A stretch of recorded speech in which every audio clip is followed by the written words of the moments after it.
Okay, everybody, here we are. We're back here with my RMRC antenna tracker. And here I'll showcase a few things because I said I wasn't going to bore you with a big video. I did a little short one kind of, and I've made some progress. We got this, let me put this up here in my little handy dandy tripod here. Joe over here at Hobby Pros working on this, some stuff. You know, we like stuff. We like stuff. Like cool stuff. That's pretty cool. So, if I can get this kind of in shot, I will attempt to show you what we accomplished. The other day, all I did was, let me pull this off. The other day, all I did was glue these little reinforcements onto the sides, and then I've commenced to finish kind of the bottom bracket for the whole thing. So that's all together. Put this servo horn on here. The 65, the high-tech HS65 645 MG servos didn't come with what, I don't know, it didn't come with the horn that they showed in the instructions, so I kind of had to center it and re-drill a couple holes. It ain't no big deal. I can get a Dremel out and cut all this off and pretty it up, but pretty isn't everything. And I went ahead and assembled where the antenna patch goes. And I have a servo sitting in there just loose right now. And ultimately it sits in here. And the way this works is the servo will tilt the antenna toward the signal. So the plane's like straight out in front of me. It might sit about like that. If it's getting farther and farther away and maybe higher elevation, it'll start to tilt back. And that's pretty neat. And then, of course, the whole thing moves side to side, depending, you know, what, if you're off to the right or to the left. That's pretty cool. And this, I've just dry fitted it to kind of test. This is what's called the sidecar. And it just kind of got the little hooks on it. It slips in and goes down, and you can attach like you take a receiver. This happens to be a ready-made, as all my cool favorite things are, a receiver, and attach it right there. And it will track this antenna. Or we could put a patch out here and have another sidecar, which I have one, and put another receiver over here on the other side. Or maybe the Eagle Eyes diversity, since we have diversity, well, I guess, I don't know. Since it's a tracker, we don't really need diversity. We just put it out there, but we'll see. I haven't got that far yet. Pretty cool stuff. Pretty cool stuff. And once again, for the heck of it, we're going to glue some stuff together.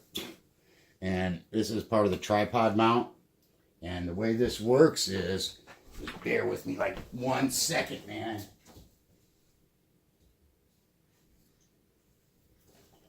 The way this works is, it's a mount for a tripod. So you can set it up on a tripod and set it off to the side of you or whatever. And to glue this the correct way, I've already mixed the glue this time, so I'm not going to bore you with that. Start with this piece. And because you can't start with this piece because you don't know how that's going to set, where that circle's at. So start with this piece. We'll put some glue on here.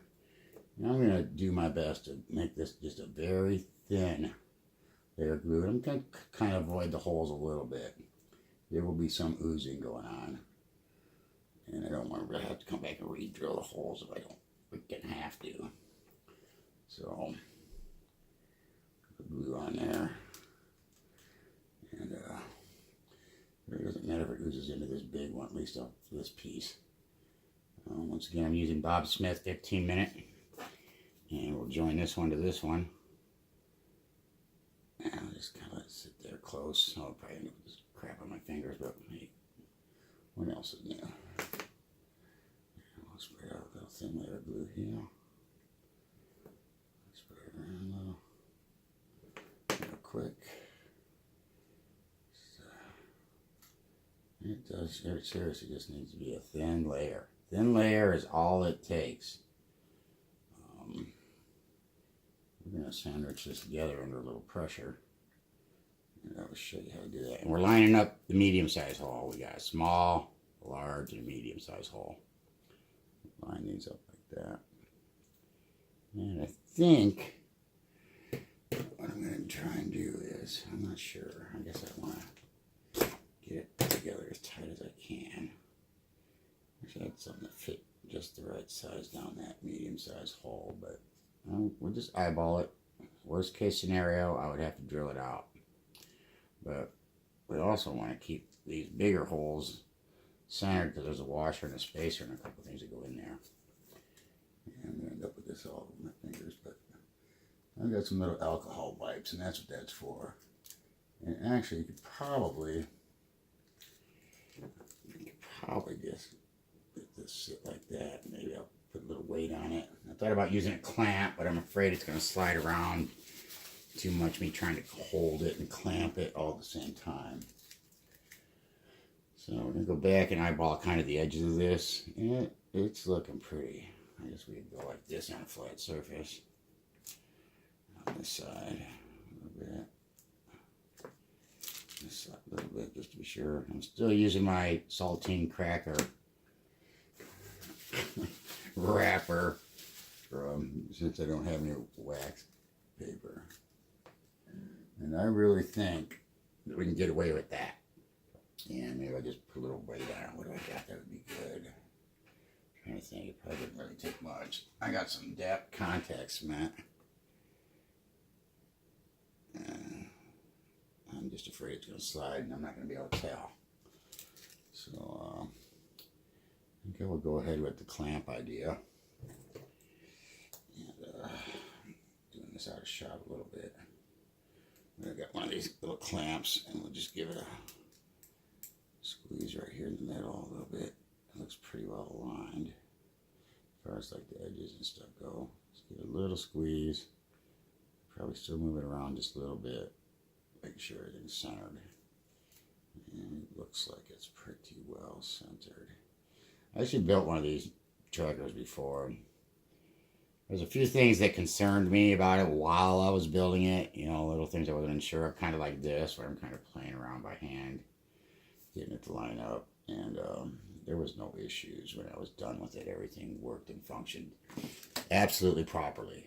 So, I guess this is where am I at here? Like part 3. I showed it to you, and then we built a couple little things, and I did some stuff off to the side. You know, because no one wants to see the whole video. I mean, it's kind of repetitious. So I am using high-tech HS 645 MG servos. They're not mounted yet. I thought about hard mounting them. But in the pictures on the instructions off the Ready Made RC website, it shows using the little grommets and stuff. So I'm not sure. I mean, it's not like this is like an airplane or helicopter that needs vibration dampening. Even helis, I used to pretty much hard mount those anyway. I got some of those little carbon fiber or aluminum plates that fit on the side here. And I just bolted straight on hard. I don't see why not. I mean, I don't know. Yeah, it doesn't matter. It probably doesn't matter either way in the end. So I got a little work to do. We got some gears and stuff that are going to kind of end up in here so we can turn this once it's on the tripod. And there's some Velcro, and I showed this before. So now that I pretty much have all the pieces of the plywood assembled, epoxied together, next thing we go to is get into the gearing and how that all goes together and put them pieces and parts together. We might actually do some of that in another video. There's a servo wheel that I had to track down because I didn't have the right ones. It's got to bolt onto this gear for the servo that's going to be mounted in here. There's another servo that mounts basically upside down in there, and there's a gear on it and makes this all work when it's connected to that, because that's kind of hard attached to the tripod. Anyway, caps back on your epoxy, fellas, when you're done. Not that it really hurts epoxy, but they spill. If your cat spills it, you will not like having the hardener all over your table, because it won't never fucking harden. Oops, sorry. Anyway, that's all I got for now, man. Joe over here at Hobby Pros. See you, bye.